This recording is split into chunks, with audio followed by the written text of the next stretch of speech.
하나님 말씀 마태복음 15장 29절에서 16장 12절까지의 말씀입니다.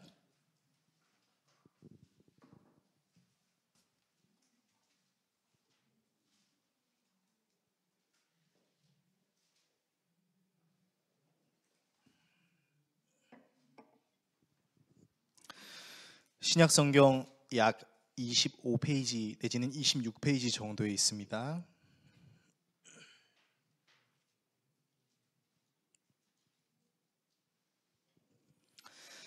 마태복음 15장 29절에서 16장 12절의 말씀을 한 절씩 교독하시고 마지막 절은 같이 읽겠습니다.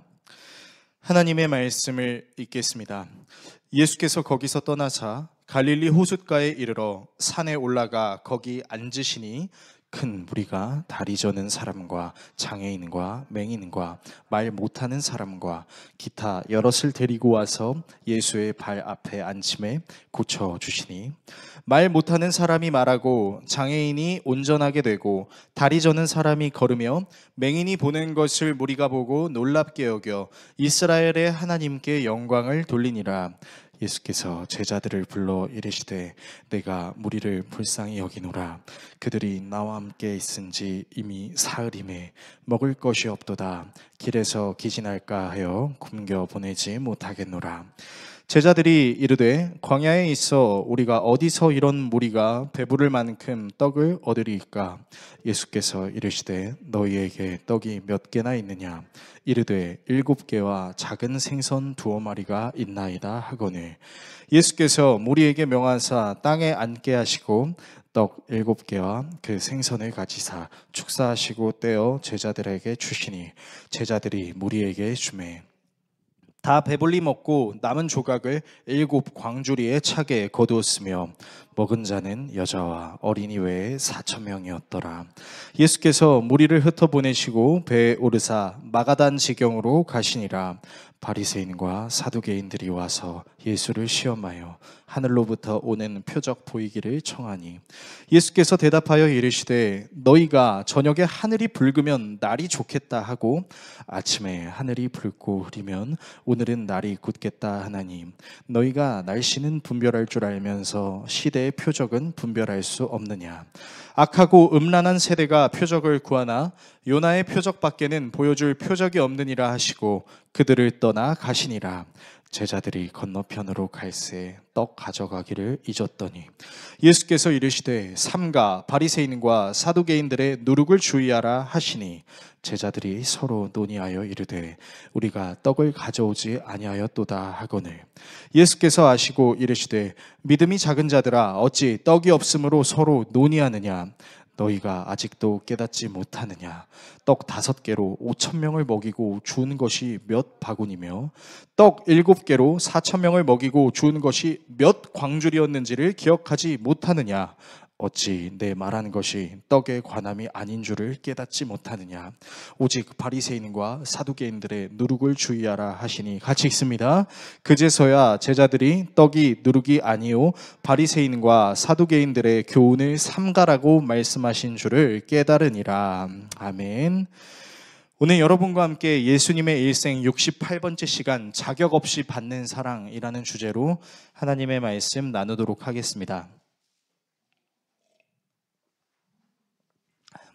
제가 다녔던 대학교의 이름은 총신대학교입니다. 대한예수교 장로회 합동교단이자 세상의 빛과 소금이 되라고 사람들을 양성하는 그런 학교인데요. 이 학교에는 5가지 교훈이 있습니다. 첫 번째는 신자가 되라는 겁니다. 하나님을 믿는 사람이 되라는 것이지요. 두 번째는 학자가 되라입니다. 공부를 열심히 하라는 것입니다. 세 번째는 성자가 되라는 것입니다. 거룩한 사람이 되라라는 뜻이고요. 네 번째는 전도자가 되라입니다. 굳이 설명하지 않겠습니다. 다섯 번째는 목회자가 되라입니다. 단순히 목사가 되라는 것이 아니라 사람을 잘 섬기는 사람이 되라는 것이죠. 이 5가지 교훈을 잘 지키는 것이 총신대학교 학생이라는 자격을 둘만 하는 것처럼 느껴집니다. 저는 개인적으로 이 5가지 교훈이 이 총신대학교에 적합한 교훈이라는 생각이 들긴 하지만 이 5가지만큼이나 중요한 또 한 가지 교훈이 있다면 저는 이 교훈을 추가하고 싶습니다. 바로 인간이 되라 라는 겁니다. 5가지 교훈만으로 총신대학교 학생이 될 자격이 부족하다라는 생각이 들어요. 왜냐면요, 하나님을 아는 것은 당연히 중요합니다. 그리고 제일 중요하죠.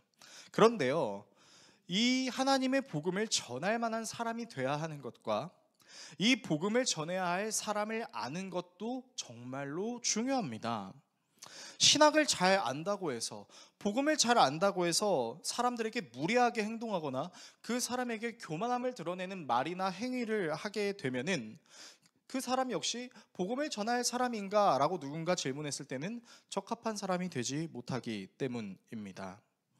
그래서 저는 인간이 돼야 된다는 것이 너무 중요하다라는 생각이 들면서도 과연 내가 인간이 되라라는 교훈을 넣어야 된다고 주장할 만한 자격이 있나라고 생각했을 때는 전혀 그런 것 같지 않습니다.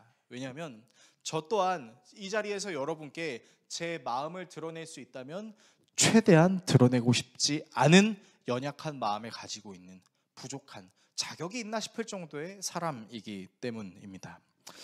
오늘 우리가 함께 봉독한 이 본문에는 2가지 사건이 기록되어 있습니다. 하나는 우리가 흔히 칠병이어라고 말하는 사건입니다.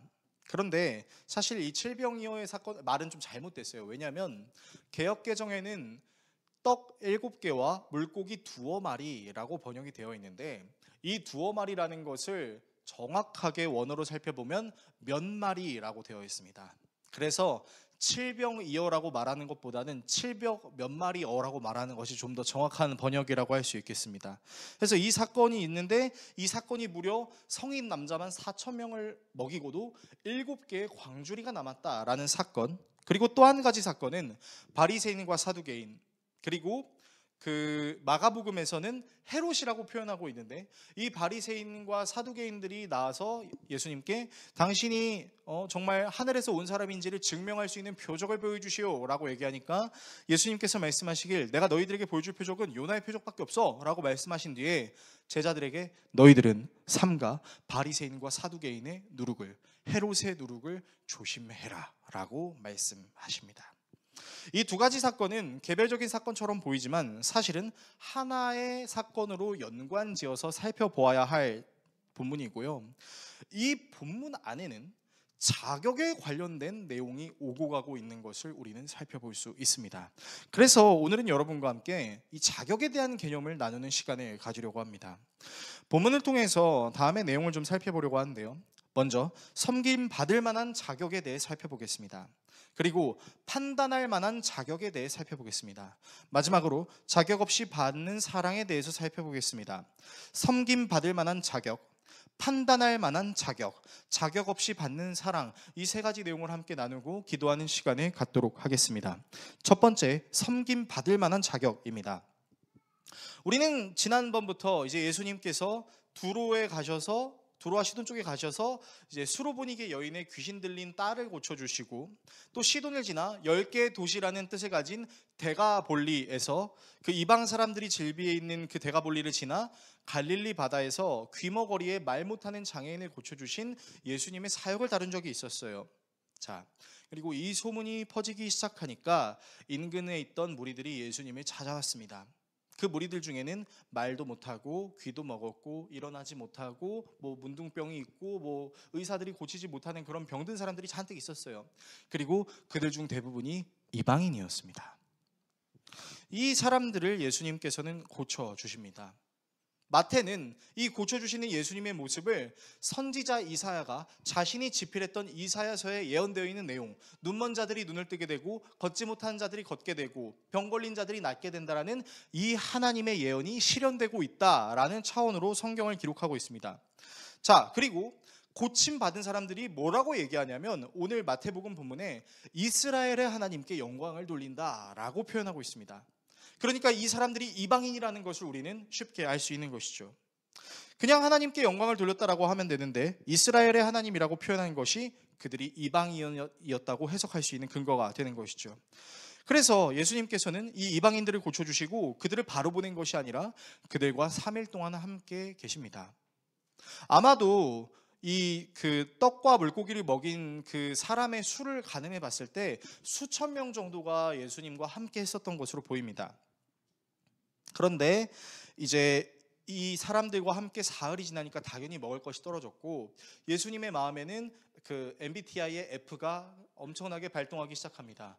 이 사람들을 불쌍히 여겨야 되는데, 이 사람들 멀리서 온 사람들인데 돌려보내려면 밥이라도 제대로 먹이고 돌려보내야 되지 않겠어? 라고 제자들에게 말씀하시죠.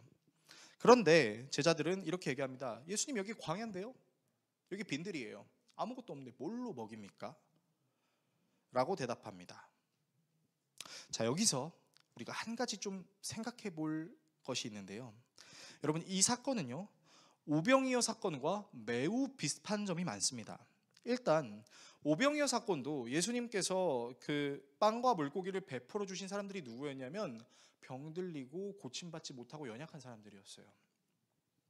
이 사람들을 예수님께서 불쌍히 여겨주셔서 그들을 병을 고쳐주시고 먹을 것을 주신 사건입니다. 그리고 오늘 우리가 묵상하고 있는 이 사건 역시 같은 상황입니다. 오병이어 사건에서는 한 어린 소년이 가지고 있던 빵 5개와 물고기 2마리라는 내용이 있는데, 사실 어린 소년을 통해서 예수님께 빵과 물고기를 전달했던 것이 학자들의 연구의 정설입니다. 그러니까 쉽게 말하면 오병이어 사건 때도 제자들이 가지고 있었던 떡과 물고기를 이제 어린 소년을 통해 예수님께 전달을 하는 거고, 이번 사건에서도 제자들이 가지고 있었던 빵 7개와 물고기 몇 마리를 예수님께 전달합니다. 똑같아요. 어쨌든 예수님께서 오병이어 사건도 이 떡과 물고기를 하늘을 우러러 축사하시고 제자들한테 주셨고, 이 칠병이어라고 사람들이 말하는 이 사건도 예수님께서 축사하시고 떼어서 제자들에게 주십니다. 자, 다른 것이 있다면 오병이어 사건은 성인 남자의 수가 5,000명입니다. 그리고 이 칠병이어 사건은 성인 남자의 수가 4,000명이라는 점이고, 오병이어의 대상은 유대인이었고 이 사건은 이방인이 대상이었다는 점입니다. 자, 문자적으로 보면 이 사건이 1,000명의 사람이 부족하니 예수님은 이방인보다는 유대인을 더 사랑하시나? 라는 오해를 낳을 수도 있어요. 왜냐면요, 오병이어 사건 때는 12개의 바구니가 남았고요, 이 칠병이어 사건 때는 7광주리가 남기도 하거든요. 그래서 겉으로 보면은 정말 예수님께서 인종차별주의자 같다라는 생각이 들 수도 있습니다. 오히려 이제 이방인을 덜 사랑하시는 것처럼 느껴지는 거죠. 그런데요, 여러분, 이거를 원어로 살펴보면 완전히 다른 결과가 나옵니다. 무슨 말을 하고 싶냐면요, 여러분, 마태복음을 자세히 보시면 오병이어 사건에서는 12바구니라고 표현하고 있습니다. 그리고 이 칠병이어 사건에선 7광주리라고 표현하고 있습니다. 그러니까 오병이어 사건 때 남은 것의 셈의 수단과 칠병이어 사건 때 남은 셈의 수단이 달라요. 오병이어 사건 때 남은 그 12바구니는요, 말 그대로 우리가 알고 있는 바구니입니다. 그런데 이 본문에 등장하는 7광주리는 어떤 거냐면 한 성인 사람이 들어가도 옮길 수 있는 수단의 광주리입니다. 자, 그럼 여러분께 질문하겠습니다. 12바구니가 많이 남은 건가요? 7광주리가 많이 남은 건가요? 7광주리가 훨씬 많이 남은 겁니다. 그리고 선교적 관점으로 이 본문을 살펴보게 되면 오병이어 사건은 유대인들을 대상으로 했던 것이었습니다. 그런데 이 칠병이어 사건의 대상은 이방인들이었습니다. 그렇다면 오병이어의 사건이 바운더리로 봤을 때 더 크게 보이나요? 아니면 이 칠병이어로 불리는 사건이 바운더리로 봤을 때 더 크게 보이나요? 여러분, 선교적 관점으로 보면요, 이 사건이 오병이어 사건의 확장판이라고도 해석할 수 있는 것입니다. 여러분, 그러니까요, 이 사건은 오병이어와 매우 흡사하지만 사실은 예수님의 사랑이 비교할 수 없을 만큼 커다란 확장판으로 유대인이 아닌 이방인에게 적용되고 있다는 것을 우리가 알 수 있다는 것이죠. 자, 이 사실을 제자들이 알았다면 제자들은 예수님께 이렇게 얘기했을 수도 있습니다. 예수님, 오병이어 사건 때도 예수님께서 사람들을 불쌍히 여기셔서 먹여주셨는데 이번에도 저희들에게 떡과 물고기가 있으니 오병이어 사건 때, 아니 어쩌면 그때보다 더 큰 기적으로 유대인이 아닌 모든 사람을 사랑하시는 하나님의 섭리를 저희가 원합니다라고 기도했을 수도 있는 겁니다. 또한 오병이어 사건 때는요, 거기가 광야가 아니었어요. 그냥 빈들이었습니다. 그래서 예수님께서 제자들에게 제자들이 예수님께 뭐라고 말씀하시냐면, 예수님 여기 모여 있는 사람들 보고 저 마을에 가서 먹을 거 사 먹고 오라고 얘기할까요? 그렇게 얘기해요. 그런데 오늘 본문은 빈들을 넘어서 광야였습니다.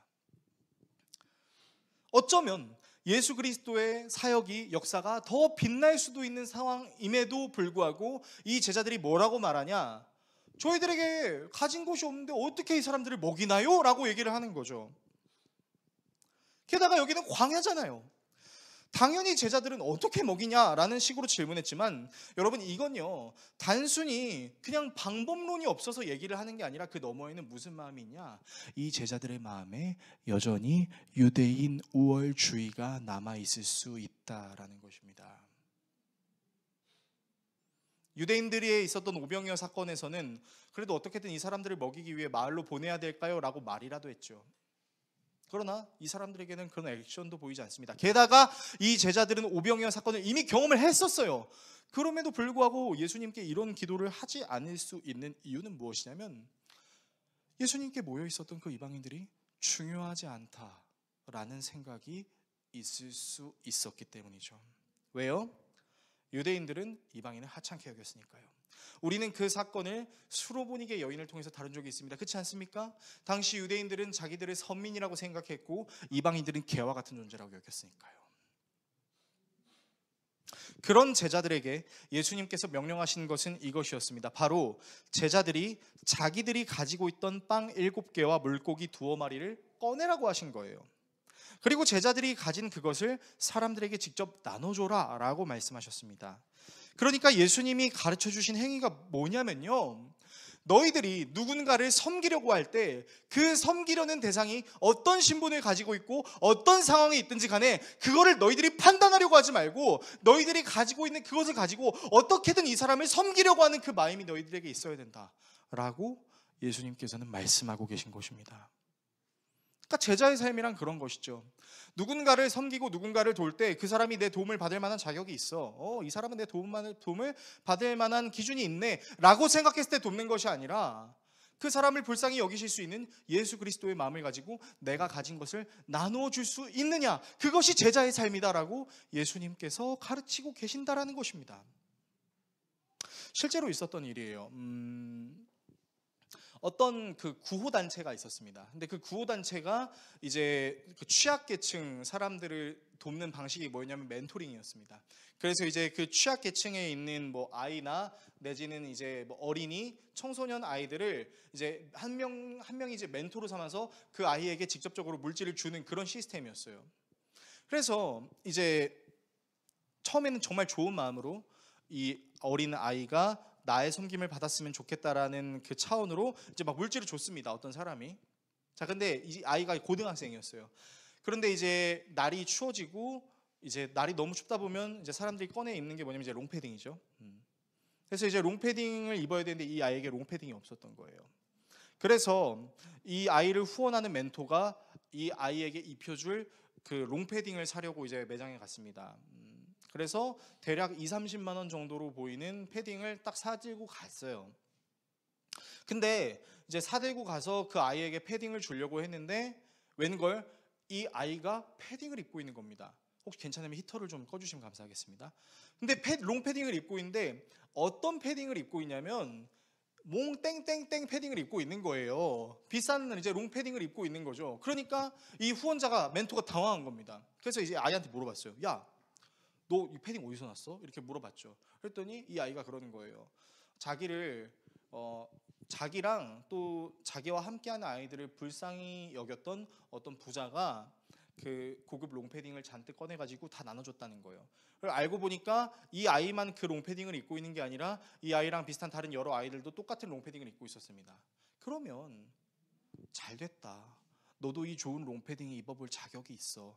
너는 내 사랑을 받는 만큼 다른 사람에게도 사랑을 받아야지 라고 말할 수도 있잖아요. 근데 이분이 이렇게 했다는 겁니다.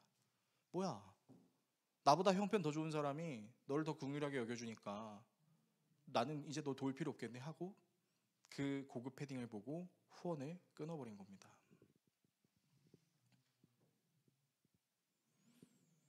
여러분, 그 롱패딩을 준 사람이 꾸준히 그 아이를 돕는다라는 서약이 있었던 것도 아니었어요. 근데 지금 이 사람의 마음에 불편한 무언가가 발동한 겁니다. 뭐가 발동했을까요? 이 연약한 고등학생을 돕는 마음은 참 선합니다. 그런데 이 가진 것 없는 고등학생이 고급 롱패딩을 입는 거는 용납이 안 되는 거예요. 왜요? 너는 가난하니까. 가난한 네가 이거 입는 게 말이 돼? 나도 못 입는 그 롱패딩을 네가 입어? 좋아, 그럼 나 이제 후원하지 않아. 여러분, 사람의 선행 안 해도요, 그 선행을 베푸는 대상에 대한 구속과 속박의 테두리가 있으면요, 사실 그건 사랑이라고 할 수 없습니다.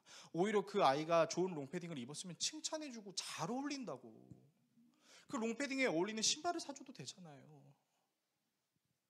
근데 여러분, 생각보다 많은 사람들이 이런 마음가짐을 가지고 누군가를 돕는다라는 것을 우리가 상상해 보면, 여러분, 사람들 마음속에는 무엇이 있냐면, 네가 나의 섬김을 받을 만한 기준과 자격이 있는지 없는지 내가 따져봐야 되라는 악한 마음도 있을 수 있다는 겁니다.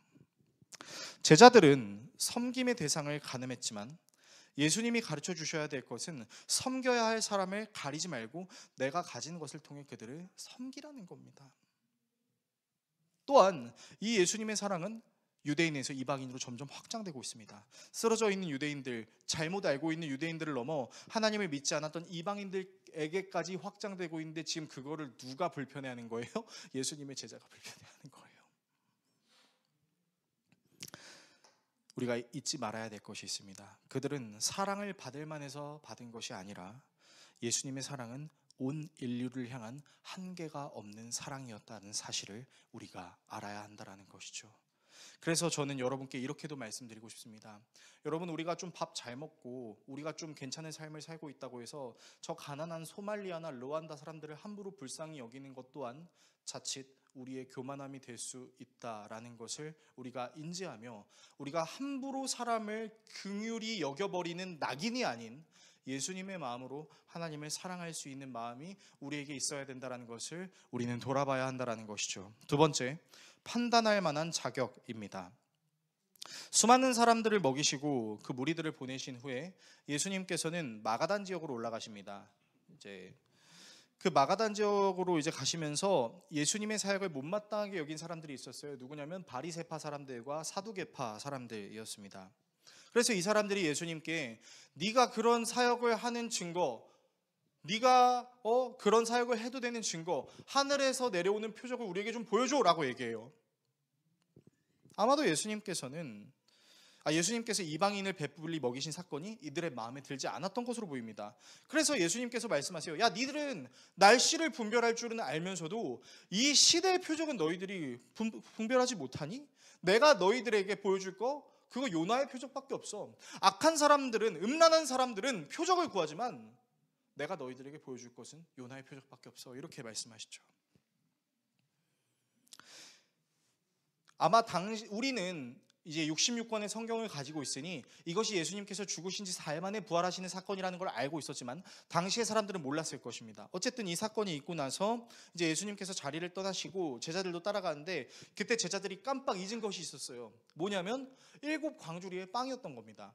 여러분, 12개의 바구니는 고만고만한 크기지만 7개의 광주리는 제가 말씀드렸잖아요. 사람이 들어갈 수 있는 광주리라고요. 그러면 이 식량을 챙겨야 돼요, 안 챙겨야 돼요? 당연히 챙겨야죠. 그러니까 깜빡 잊어가지고 제자들이 이제 빵을 챙겼어야 되는데 하고 그렇게 생각을 하고 있었던 것 같은데, 그때 예수님께서 말씀하십니다. 얘들아, 너희는 바리새인과 사두개인의 누룩을 경계해야 돼. 그러니까 이제 빵 생각이 나는 거예요. 누룩을 얘기하니까, 빵을 부풀리는 이스트를 얘기하니까 우리 빵 가져왔어야 되는데 라고 생각을 하니까 이제 예수님이 분노가 차오르는 겁니다. 야! 내가 너희들 오병이어 사건으로 5,000명 먹인 거 기억 안 나? 그리고 내가 이번 사건을 통해서 4,000명 이상 먹인 거 기억 안 나? 그게 중요한 게 아니라고 라고 얘기하시니까 그제서야 제자들이 바리새인과 사두개인을 경계하라는 말이 이런 말이구나라는 것을 깨달았다는 게 오늘 본문인데요. 자, 이 누룩을 좀 자세히 살펴보면서 오늘 본문을 좀 이해해 보도록 하겠습니다. 자, 본문에 쓰인 누룩은 빵을 부풀리는 이스트, 그러니까 효모입니다. 혹시 제빵을 해보신 분이 있으신지 모르겠는데 여러분, 이 효모는 생물입니다.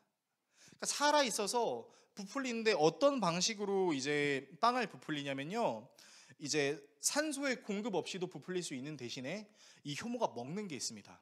그게 뭐냐면 당이에요. 그러니까 위키백과에 이렇게 나와 있더라고요. 육탄당이라는 단당류를 먹여서 부풀리는 에너지를 낸다라고 하더라고요. 그러니까 효모는 설탕 같은 걸 먹으면서 이제 부풀려지는 겁니다. 그래서 빵을 만드는 사람들이 그 빵을 만들고 있는 현장에 가보면 이제 이스트가 있고 또 뭐가 있냐면 설탕이 있어요. 그래서 여러분들이 드시는 그 많은 빵들에는 어마어마한 설탕이 담겨 있다는 거 여러분 기억하시기 바라겠습니다. 혹시 빵돌이 빵순이가 계신 분들은 혈당 조심하시기를 바라겠습니다. 아무튼 그래서 이렇게 당을 먹고 이렇게 부풀어지는 빵인데요. 자, 특징이 있죠. 누룩은 무언가를 먹음으로 그 크기가 커진다는 겁니다. 자, 그렇다면 예수님께서 바리새인과 사두개인의 누룩을 조심하라라고 말씀하신 이 뜻이 무엇이었을까요? 마가복음에는 바리새인과 헤롯의 누룩이라고 나와 있는데 여러분, 바리새인이 어떻게 행동했는지를 한번 생각해 봅시다. 바리새인이 자기의 의의를 높이는 방법론이 뭐였는지 여러분 혹시 기억나세요? 바리새인은요, 타인을 죽이고 자기 자신의 의의를 높입니다. 바리새인과 세리의 기도의 장면은 여러분은 잘 알고 계실 겁니다. 바리새인은 어떻게 기도하죠?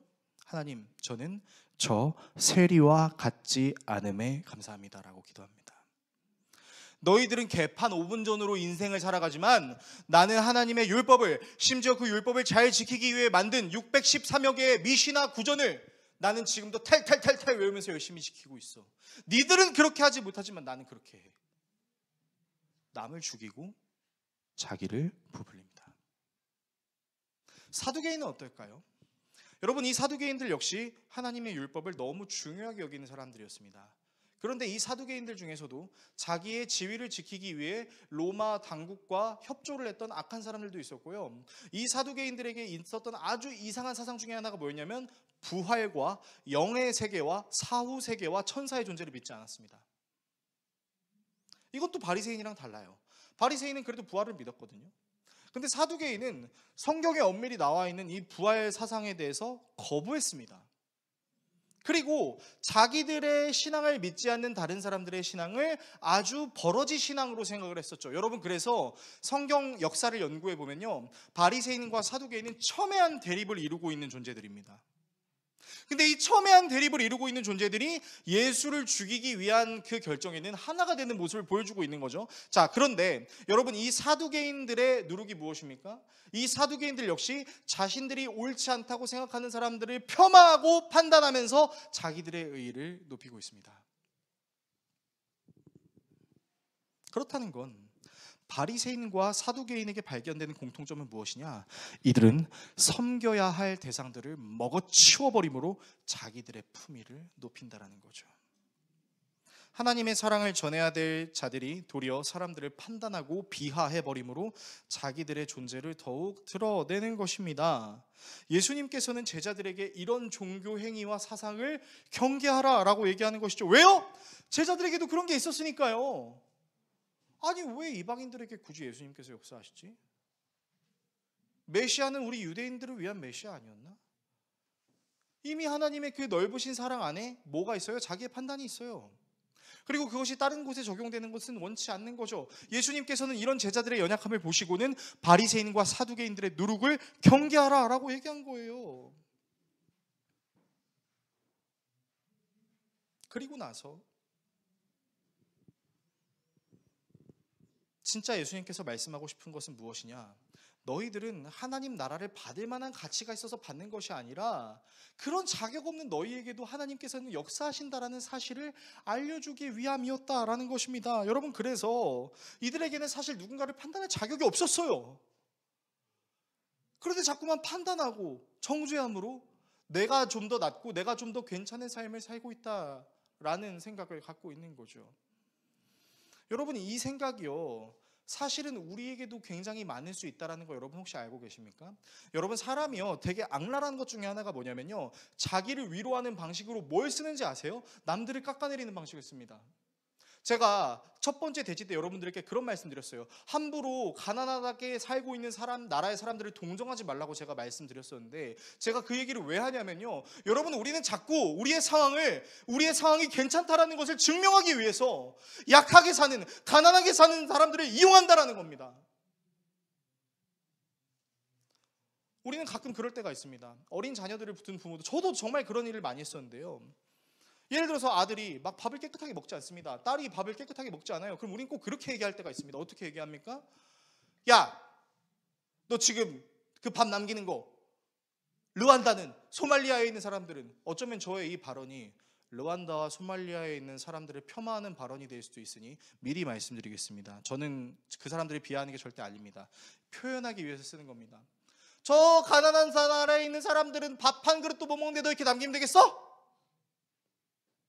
아니, 차라리 군대처럼 이 쌀을 개발하기 위해 수고하신 농부들의 피와 땀을 생각하며 남기지 않고 깨끗하게 먹겠습니다라는 복무신조와 같은 걸 외우면서 먹는 거면 상관이 없는데, 왜 하나님의 긍휼이 필요한 사람들을 우리가 깎아내리면서 그들보다 우리가 낫다라는 걸 위안 삼으면서 우리가 그래도 괜찮게 살고 있다라는 걸로 우리는 스스로를 위로하냐는 거죠. 누가 뭐라고 그 판단을 함부로 합니까? 우리가 뭐라고 누가 누구를 정죄하고 누가 누구를 긍휼히 여깁니까? 누가 누구를 동정하나요?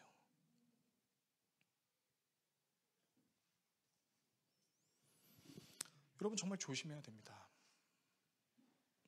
우리는요, 누군가를 깎아내림으로 나 자신이 그래도 꽤 괜찮은 사람이다라는 것을 드러내는 것에 대해서 전혀 알지 못하는 경우가 너무 많습니다. 왕따가 대표적인 예죠. 애들이 왕따 시킵니다. 아우, 쟤는 양치를 안 해, 냄새나. 아우, 쟤는 맨날 씻잖아, 냄새나. 그럼 너는 하루에 머리 몇 번 감는데? 너도 사실은 3일에 한 번 머리 감는 거 아니야? 여러분, 왕따 왜 시키는지 아세요? 저 아이를 왕따 시킴으로 내 연약함이 드러나지 않게 하려고 왕따 시키는 겁니다. 여러분, 왕따가 이래서 무서운 겁니다. 내 자신의 연약함을 직면하려고 하지 않는 게 왕따 시키는 습성입니다. 하나님의 은혜도 마찬가지입니다. 여러분, 저나 여러분이나 우리가 사람들 앞에서 내가 좀 더 많은 재물을 벌고 내가 좀 더 괜찮은 심성을 가졌다? 하나님 앞에서는 50부 100부예요. 제가 정말 자랑스럽게 여기는 것 중에 하나가 뭔지 아십니까? 저는 삼성을 대표하는 이재용보다 한참 미치지 못하는 연약한 사람입니다. 그러나 그런 저도 하나님 앞에서 이재용과 저는 똑같은 사람입니다. 저는 그런 점에서는 위로가 돼요. 하나님이 모두를 사랑하신다는 점에서는 위로가 돼요. 그런데 여러분, 우리가 누구를 판단하냐고요? 혹시 우리가 그런 말과 행동을 아무렇지도 않게 했던 지난 날이 있었다면 우리가 과연 누구를 판단할 만한 자격이 있는지에 대해서 생각해 봐야 한다라는 것입니다.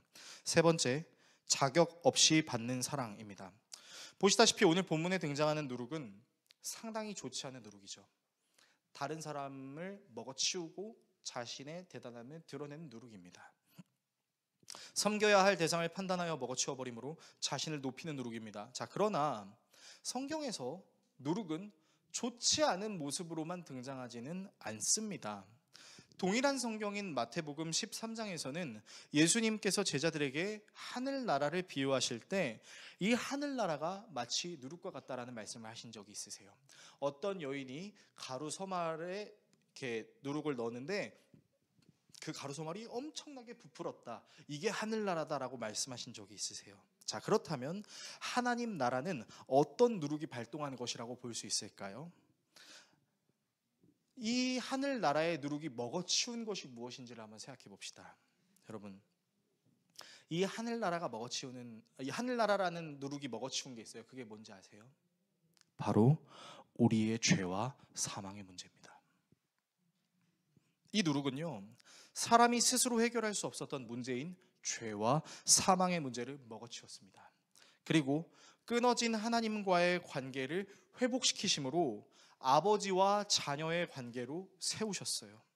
그리고 이 누룩은 죄와 사망의 문제를 먹어치움으로 한 가지를 크게 부풀렸어요. 그것이 무엇이냐면 죄와 사망의 저주 아래에서 하나님을 온전히 신뢰하지 못해서 맨날 씨름이나 하며 살던 우리에게 하나님의 다스리심이지 무엇인지에 대해서 설명해 주기 시작했습니다.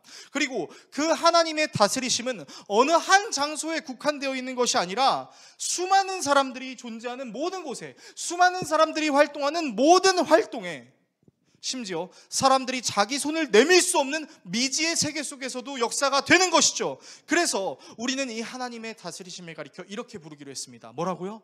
하나님 나라라고요.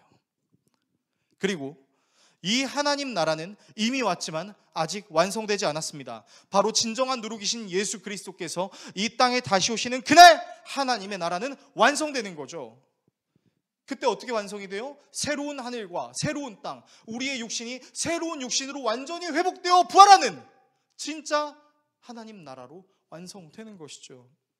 신천지가 말하는 이상한 하나님 나라 말고요. 우리는 완성될 하나님 나라를 기다리며 하나님의 나라가 확장되고 있는 이 세상에서 하나님 나라의 다스리심을 누리며 살아가고 있습니다. 여러분, 이 예수 그리스도께서, 이 하늘나라의 누룩이신 예수 그리스도께서 우리에게 오신 이유가 뭐예요? 우리에게 구원받을 자격이 있어서 그랬나요? 너는 좀 선하게 사니까, 너는 네가 가진 물질을 남들에게 많이 베푸니까 내가 너는 구원할게. 우리가 그런 자격으로 예수 그리스도의 구원을 얻었나요? 그렇지 않죠.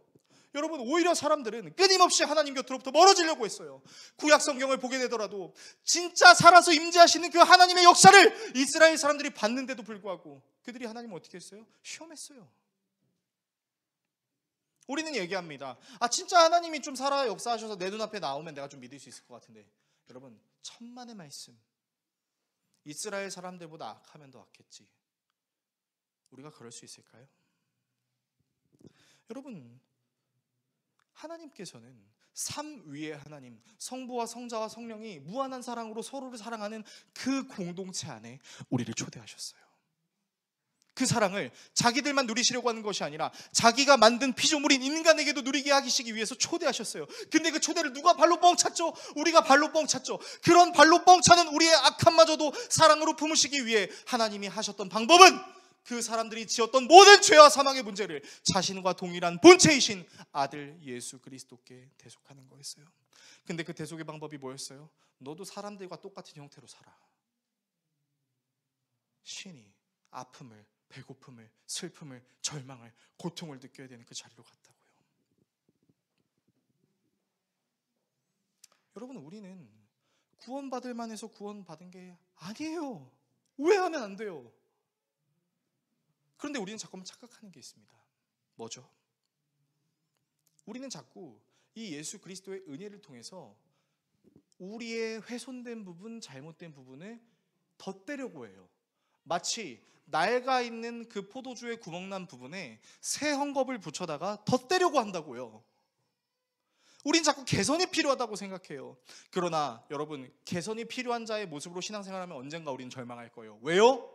아무리 개선하려고 해도 개선되지 않는 나의 모습이 있기 때문이죠. 우리는 완전하지 않으니까. 우리의 마음을 누구에게 드러냅니까? 겉으로는 웃고 있는데 속으로는 시커멓게 그렇게 흑칠되어 있는 나의 악한 마음을 과연 누구에게 드러내나요? 우리에게 개선이 필요한가요? 아니요. 여러분, 우리는 개선이 필요한 게 아니라 엄밀하게 말하면 구원이 필요합니다. 우리는 우리의 낡아 빠진 포도주 부대를 덧댈 수 있는 작은 헝겊이 필요한 게 아니라 우리의 낡은 포도주인 우리를 완전히 새로운 포도주 부대로 바꿔줄 수 있는 구원자가 필요하다고요. 하나님 나라를 정말 궁금해하던 니고데모라는 사람이 있었습니다. 이 사람이 밤에 예수님을 찾아왔습니다. 그래서 하나님 나라를 보기 위해서는 어떻게 해야 됩니까? 두 번째 엄마 뱃속에 다시 들어갔다 나와야 되나요? 저는 이미 충분한 삶을 살아서 늙었기 때문에 그렇게 해야 되나요? 라고 얘기했습니다. 니고데모의 질문에는 이런 의도가 있습니다. 하나님 나라를 보기 위해 내가 개선해야 될 부분이 무엇일까요? 그때 예수님께서는 말씀하십니다. 네가 이 부분을 개선해야만 넌 나아질 수 있어, 하나님 나라를 볼 수 있어가 아니에요. 뭐예요? 사람이 물과 성령으로 거듭나지 않으면, 다시 태어나지 않으면 하나님 나라에 들어갈 수가 없다. 여러분, 예수님은 애초부터 우리에게 개선을 말한 게 아니었어요. 여러분, 예수님이 말한 게 뭔지 아세요? 구원이에요. 또한 예수님은 이런 구원을 베푸시는 하나님의 사랑을 가리켜 니고데모에게 이렇게 얘기했습니다. 요한복음 3장 16절에서 17절의 말씀을 화면을 통해서 같이 읽겠습니다. 하나님께서 세상을 이처럼 사랑하셔서 외아들을 주셨으니 이는 그를 믿는 사람마다 멸망하지 않고 영생을 얻게 하려는 것이다. 하나님께서 아들을 세상에 보내신 것은 세상을 심판하시려는 것이 아니라 아들을 통하여 세상을 구원하시려는 것이다. 여러분, 이 말씀이 얼마나 중요한 내용을 담고 있는지 아십니까? 여러분, 법정이 왜 사람을 심판하는지 아세요? 그 사람을 갱생시키기 위해서였어요. 그래서 여러분, 교도소나 그런 데 가면은 그 사람을 고쳤어야 된다라는 그런 문구들이 즐비합니다. 근데 여러분, 저는 개선이 필요하지 않다라는 걸 얘기하는 게 아니에요. 여러분, 삶을 살아보셨잖아요. 여러분이 개선하려고 노력했는데 개선되지 않는 부분이 얼마나 많던가요?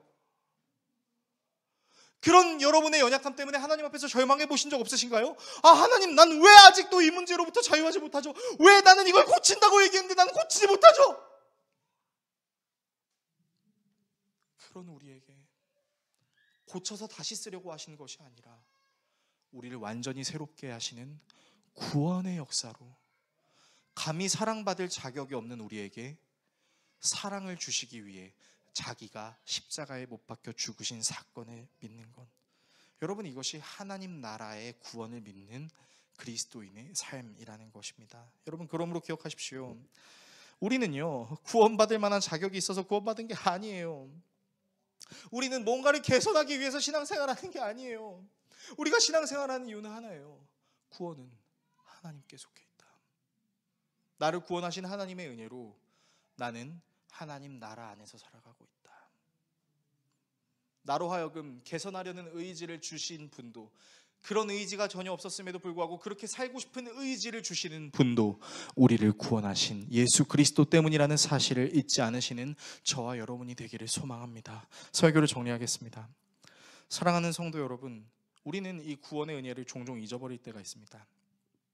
그리고 이 은혜를 잊음으로 누군가를 판단하며 내 의를 높이려고 하는 악함이 우리에게 종종 나타날 때가 있습니다. 심지어 그것이 누군가를 섬길 때도 나의 섬김을 받으려면 이런 조건이 필요해 라고 외치고 싶을 때도 있어요. 그래서 우리는 이렇게 말하기도 합니다.